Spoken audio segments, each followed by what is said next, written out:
Willkommen zu unserer zweiten Folge vom Fitness-Café hier bei uns in PF Studios inmitten von Neustrelitz.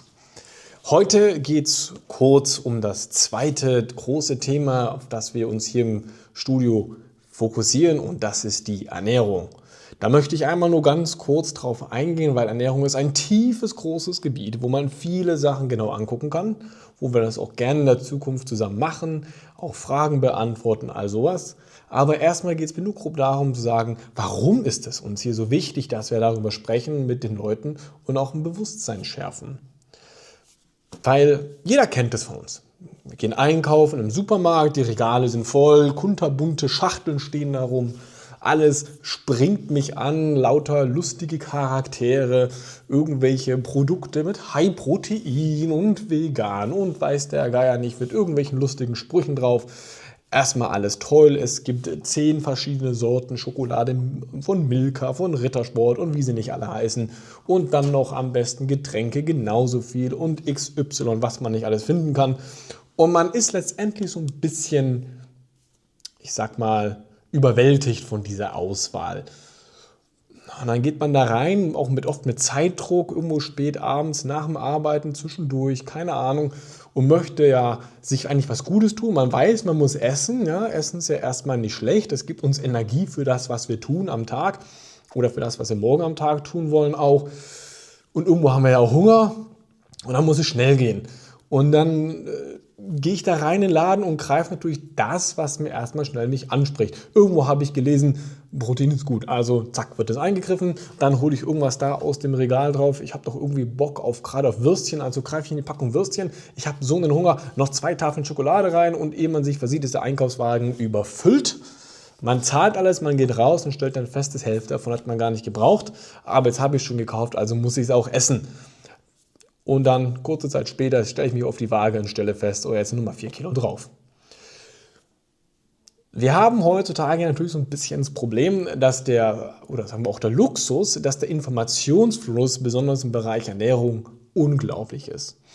Wir haben die Möglichkeiten von verschiedenen Influencern, von Zeitungsartikeln, XY 10.000 Experten, die irgendwo mal beim Fokus im Fernsehen auf einem eigenen Channel, in irgendeinem Newsletter erschienen sind, die uns mit Infos zuballern. Irgendjemand, der was von einer Paleo-Diät erzählt, intermittierendes Fasten erzählt und alles ist der heilige Gral, dass ich gesund bin und es mir gut geht und trotzdem alles Mögliche essen kann, was ich möchte oder gleichzeitig noch 10 Kilo und 2 Wochen verliere. Da gibt es so viel und dieses ganze Wirrwarr sorgt dafür, dass die meisten einfach nur noch überfordert sind. Und ich habe in den letzten Jahren haben wir schon ganz viele Fälle erlebt von Leuten, die dann herkommen und uns erzählen, was sie alles gemacht haben, was ihnen erzählt wurde und das meiste einfach doch oft dann im Chaos ausartet. Also viel dann auch wirklich überfordert gewesen sind und ich sehe, dass sie damit sich mehr Schlechtes als Gutes teilweise getan haben oder einfach nur verunsichert sind mit dem, was sie eigentlich machen sollen. Und das heißt für mich, der erste Schritt ist immer erstmal zu gucken mit den Leuten oder was uns wichtig ist, dass wir ein bisschen Ordnung reinbringen, ein bisschen Struktur und das Ganze wieder vereinfachen. Weg von irgendwelchen starren Ideologien, die das eine heilig sprechen, das andere pur verteufeln und ganz nüchtern auf Dinge raufgucken und erstmal das, was die Person hat, ein bisschen auf sie anpassen, gucken, wo man vielleicht Anpassungen machen kann und auch feststellen, wie gut kann sich denn die Person einschätzen. Denn das Hauptproblem ist oft, dass die Leute sich auch komplett dessen, was sie eigentlich essen, fehleinschätzen.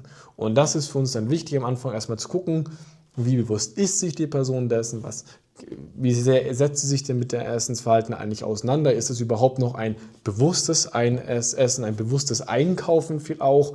Oder ist es wirklich, ich bin der Sklave der Werbung und der Sklave dessen, was mir irgendjemand erzählt hat und folge dem einfach, ohne da mich selber mal mit wirklich beschäftigt zu haben oder mit meinem Körper auch und dessen, was mir gut tut. Ne? Wir wissen auch durch sämtliche viele Studien, verschiedene Sachen, dass es auch immer mehr Mangelerscheinungen gibt. Also letztens kam ja erst wieder eine große raus, eine Meta-Analyse, die gesagt hat, ja, die meisten Menschen, die haben Defizite im Mikronährstoffbereich, also alles, was so kleine Sachen sind, sei es Vitamine oder Mineralstoffe, da fehlt es bei vielen. Das liegt an der Art der Lagerung der Nahrung, das liegt an der Zubereitung der Nahrung, das liegt auch an der Auswahl. Wir wissen, es ist zu viel Fertigprodukte gegessen werden, all solche Sachen. Und wir wollen so ein bisschen helfen, erstmal da eine Ordnung reinzubekommen und euch wieder dahin zu führen, dass man in den Einkaufsladen gehen kann, sich die kunterbunten Verpackungen sieht, aber auch weiß, ja, okay, das brauche ich jetzt wirklich und das möchte ich jetzt. Heute möchte ich mal die Variation Nummer 9 der Milka essen, aber ich weiß, morgen möchte ich es nicht. Also, dass ich mich da bewusst entscheiden kann, nicht, dass ich dem Opfer der Werbung falle oder dem, wie es aussieht, sondern dass ich da reingehen kann, für mich entscheide, was möchte ich. Und das ist das erste große Ziel, was wir erreichen wollen. Und dann auch natürlich gucken, was ist das Ziel der Person? Ist es ein Muskelaufbau? Ist es eine Abnahme? Möchte die jetzt gerade erstmal Körperfett verbrennen zum Beispiel, weil sie sagt, ich möchte runterkommen, ich habe zu viel Körperfett. Das hat ja gesundheitliche negative Folgen auch. Ne?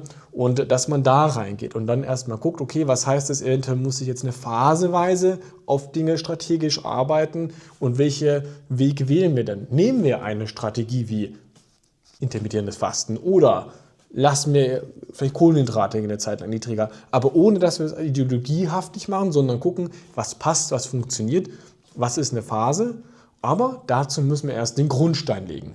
Und erst wenn wir diesen Grundstein gelegt haben und ein Bewusstsein geschafft haben, dann gehen wir an spezifische Möglichkeiten und Wege ran, um das Ziel, was wir wollen, zu erreichen.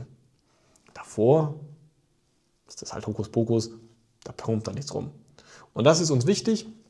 Darum geht es hier ganz stark um Ernährung. Da gibt es einfach wirklich ein riesiges Feld, das beeinflusst alles, was wir machen. Das ist von unserer kompletten Gesundheit. Wir wissen, jeder kennt das ja auch schon, die Warnung manchmal vom Arzt, passen Sie auf, Ihr Cholesterinspiegel ist sehr hoch. Da geht es dann wirklich um Sachen, wo dann auch langfristig ums Überleben geht ja auch. Also es ist wirklich ein großes, wichtiges Themenfeld und da lohnt es sich dann auch Zeit zu investieren und sich damit auch selber auseinanderzusetzen, dann mit uns zusammen, dass man da wohin kommt und dass man dann nicht mehr in der Zukunft Opfer der ganzen Marketing-Schiene wird. So, das ist das Thema Ernährung, warum wir darauf achten. Einmal ganz grob darauf reingesprochen. In der nächsten Zeit werden wir ein bisschen mehr ins Detail gehen. Wir werden auch einzelne Fragen angehen. Vielleicht solche Sachen wie böse ist Zucker wirklich und solche Geschichten. Dass wir mal da ein bisschen reinquatschen auch und einzelne Fragen beantworten, die ihr uns stellt.